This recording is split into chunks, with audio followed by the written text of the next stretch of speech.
we hit it right when it was starting to blow up on YouTube as well. So it's not just going after a trend. You need to go after a trend right when it's starting to hit versus going after a trend when it's too late. All right, so we're going to break down the anatomy of a 1 million view TikTok video that we did. Neil, do you know what video this was? Neil doesn't even follow her on TikTok. No, but if I had to guess, it would be around the boats around Mr. Beast. Correct. So that video, we posted it on Instagram. And by the way, Neil and I didn't even collab on that one, meaning I didn't share him as a collaborator, or else it would have gotten even more reach.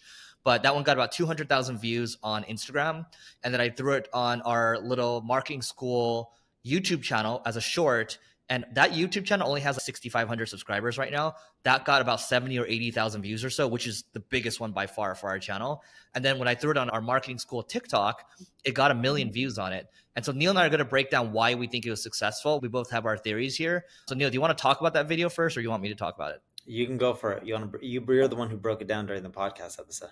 Yeah, so I basically told a story around the Mr. Beast video that went from, he broke down the difference between a $1 boat versus $1 billion boat, and he just leveled up from there. So I broke down the story around it and that video, and now I guess we can go into the theory around it. So yeah, so the reason I think it went viral is because it's just an interesting topic that people wanted to learn about. People want to know what you get for $1, $1,000, 10,000, 100,000, and he also had some cool celebrities in his video. We didn't, of course, but just breaking down what you can get for $1 versus $1 billion and how the boats look different. It's just an interesting viral topic. And funny enough, Eric, I believe you did add me as a collaborator on Instagram, and I told him I don't want to collaborate on it. Not because I don't want to collaborate with Eric. It was because I knew whether that video got 1 million views or 1 billion views or 100 views, it's not going to drive any revenue. That my ideal customer at NP Digital is an enterprise company paying us for marketing.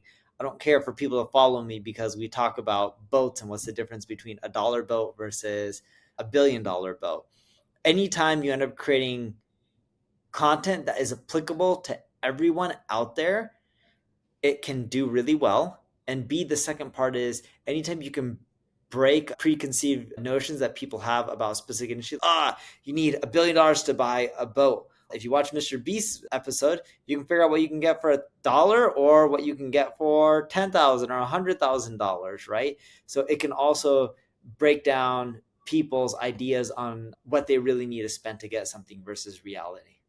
Yeah, so I think the reason that video got 1 million views on TikTok was it was a perfect storm of things. A, it was a trending topic. Mr. Beast is a very big topic, right? And so it's a trending topic, A. B, there was storytelling in there. So I was breaking down how it worked. I was breaking down some numbers. So we went into the Mr. Beastification of things.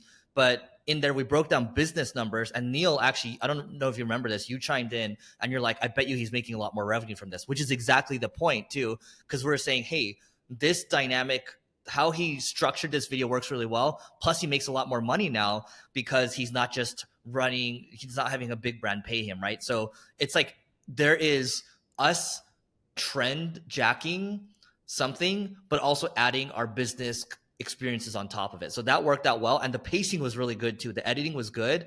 And I just liked the fact that it's not so much that it was because we were in person live. It's more so when Neil and I are live, we're feeding off of each other's energy and we're able to off the cuff break down these stories.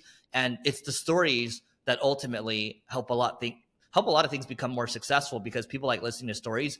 They don't necessarily like listening to how-tos all the time. And so while Neil might say, hey, like this is a broader thing that's not good, at the end of the day, we still broke down the business side of it. Yeah, we still broke down the business side of it. I just didn't care to share on social media because I knew it wouldn't help me generate any customers and it would help me generate the wrong type of followers. I appreciate anyone following us. But for me, I believe to do really well in business, you got to focus on who is your ideal customer and just do everything to attract them and drown out the rest. Yep. So anything else around the anatomy of this? I think it's what also else? Timing is not just, it wasn't just a trend. It was, we hit it right when it was starting to blow up on YouTube as well. So it's not just going after a trend. You need to go after a trend right when it's starting to hit versus going after a trend when it's too late. That has been our problem in the past. We haven't been quick enough with our edits to ride the trend. And had we released that a week or two later, it probably wouldn't have done as well. Yep. Yeah. I agree with that. I don't think it would have done well at all if it was like 2 weeks later. Yeah. It's just like the people that are following those memes on TikTok or Instagram. If you're one of the early ones, your video does well. But if you follow them a month or two later, people are like, oh, this is played out. We've already seen it. Yep. So anyway, food for thought for everyone. That's our little 1 minute, our 1 million views on a 2,500 follower TikTok account. So that is it for today. Please don't forget to rate, review, subscribe, 5 stars, please. And we'll see you tomorrow.